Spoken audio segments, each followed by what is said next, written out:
me last night. It treated up a lot for her. She spent, relatively speaking, not a lot of time talking about herself. It was either perhaps responding to the line from Trump, but also wooing Bernie Sanders supporters. It looks like Bernie Sanders, and he released a statement yesterday, again, I'm going to California in June. I'm going to Philadelphia in July. But he is now, seems like he's sort of become a personification of his agenda moving forward. How do you see the two of them existing in this race now? Yeah, exactly right. So as Hillary Clinton is starting to make this pivot to the general election, he's making this pivot back to being sort of kind of a protest candidate again, and making this less about him and more about the issues and the things that he really cares about. Hillary Clinton, for her part, is doing the smart thing, which is saying to these Bernie Sanders supporters, again, there's not very much daylight between us. I actually care about all those things that you care about, and I'm going to fight for them. So let's get together on this, and let's look ahead to the real enemy in the fall.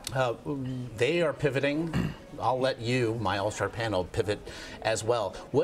If it is now Trump v. Clinton, what is it that we're talking about, since it would seem we've spent the last 5-6 minutes here discussing how every tradition, every rule we thought we knew has all been turned on its head and continues to be?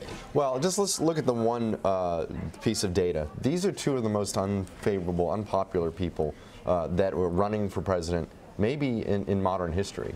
She's above 50% in her unfavorables. He's above 60% in his unfavorables. The opposing party wants them as the nominee. This is going to be unbelievable to watch this fall. And my question is going to be this: Is this going to be a record turnout because there are going to be so many people voting against the other person, or are people just going to get so sick of these two by the time we get to November that turnout will be depressed? I don't know. All I know is if this turns out to be the case, the fireworks, the explosiveness, it's going to be unbelievable to watch. If you think this has been a crazy year so far, just wait till the general election. Hillary was making a play last night for some Republican voters. Donald Trump's making a play with Bernie Sanders for some Democrat voters. And the interesting thing here, Hillary is the only candidate on the left who could potentially pull a red state and make it blue.